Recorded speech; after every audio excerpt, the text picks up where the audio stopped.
So we said GDP was something we were interested in. Chapter 2 also talks about GDP in terms of this equation.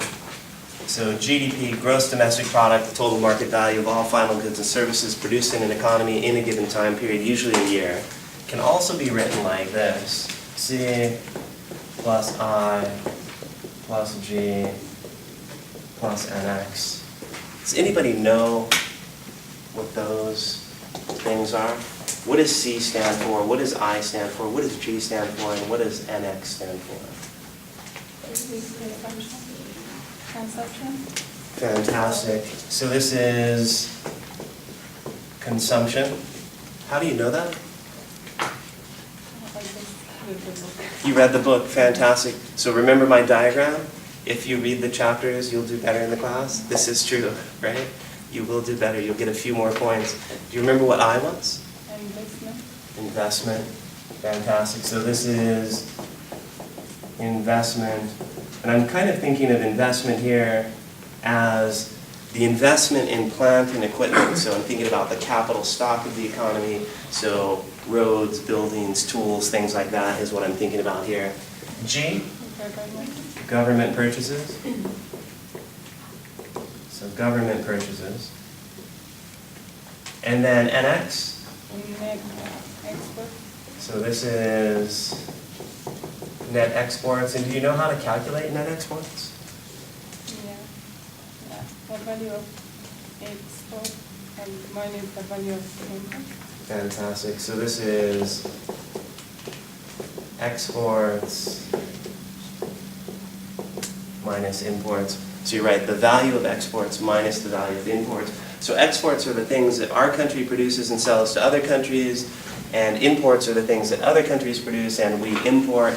And in general, this is usually negative. So we usually have a trade deficit, meaning we're importing more stuff than we're exporting.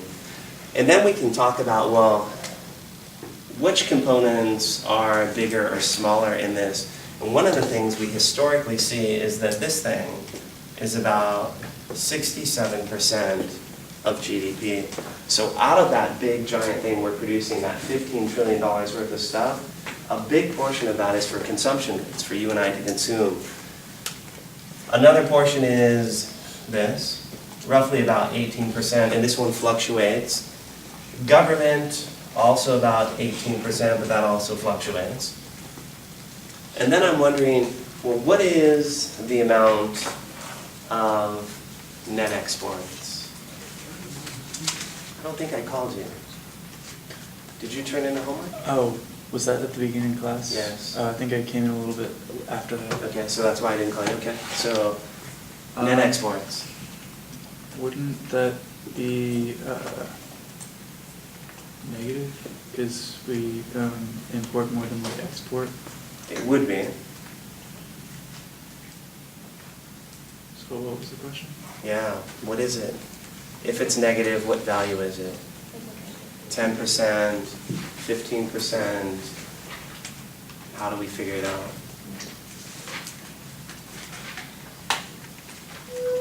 I see a hand in the back. Would it be negative 13%? Negative 13%? I don't know. Maybe? I Yes? mean, negative 3. Negative 3? So I think you're going to be my default person. So every time I'm hearing a number, I'm seeing in his eyes, no, that's not it. Or yeah, that's it. So you're going to be my go-to from now on. Only 15 more weeks, right? No, 14, 13. How'd you get negative 3%? I just added 67 plus 18 plus 18. I got 3%. And we know if you're looking at GDP and you're dividing it into pieces, those pieces should add up to 100%. So fantastic. So that's what you did. Similar to what we did with the Lorenz curve, right? If we knew 4 quintiles, we could figure out the fifth. The same as here. So if there's a missing piece, you can solve for that. Okay, so we have a trade deficit. What's interesting, though, is recently, consumption has gone up into the 70% realm. And for the longest time, this is the number we expected. There was small fluctuations, but basically 67%. 2/3 of the economy was for consumption goods. Now it's gone up to 70, and we're wondering, If this is just a momentary up, right, it's going to go for 70, 71 for a couple years, but then it will come back to that historical average? Or have we changed the way the economy is functioning, and will it now be 70 and 71 for the foreseeable future? Is it a new level? We'll have to see what the data says. So I guess you could draw a diagram like this, and you could divide this up into, well, maybe something like that as consumption. And then you might say, well, this is investment, this is government, and then you might have something like this, net exports, and then value would be negative. So you've got something being pulled out in the sense of the pie. Great. I think this gets me through everything except this one last point. Kind of the dilemma between consumption and investment.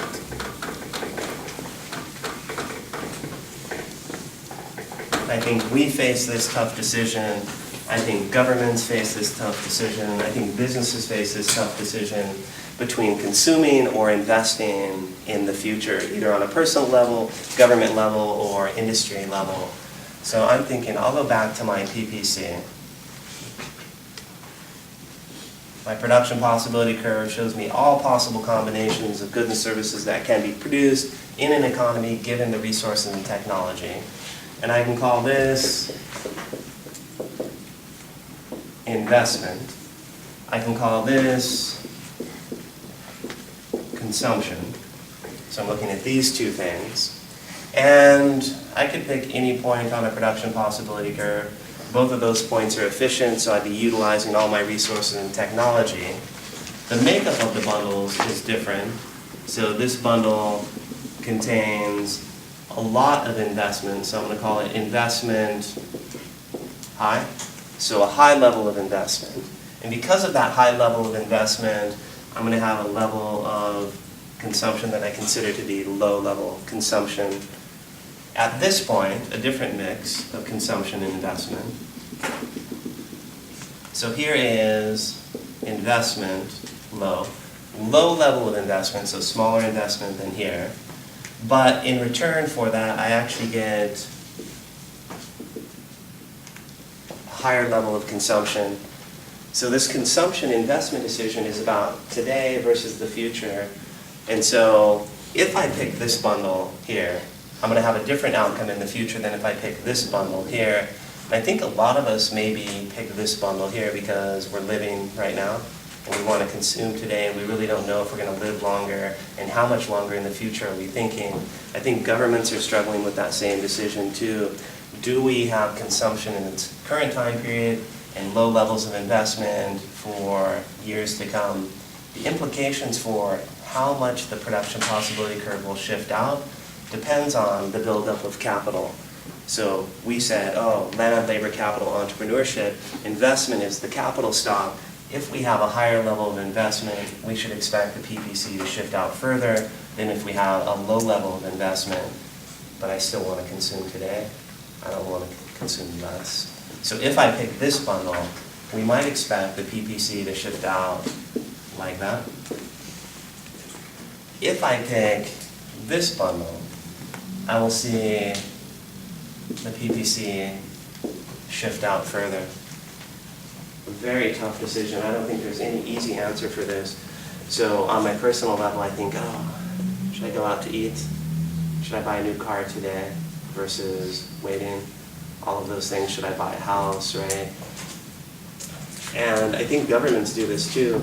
Should they build these large infrastructure projects that will maybe take 10, 15, 20, 50, 100 years to actually be its useful life? Those are long decisions, right? Take a whole bunch of money, invest in a dam, a road, a something else, and then the payoff is for the next 100 years.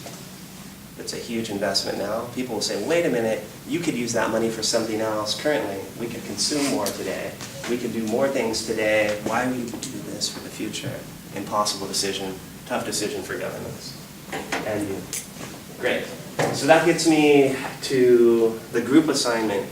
we assigned groups, but we actually never got to utilize the groups for what the groups are useful for, so I'm going to do that too.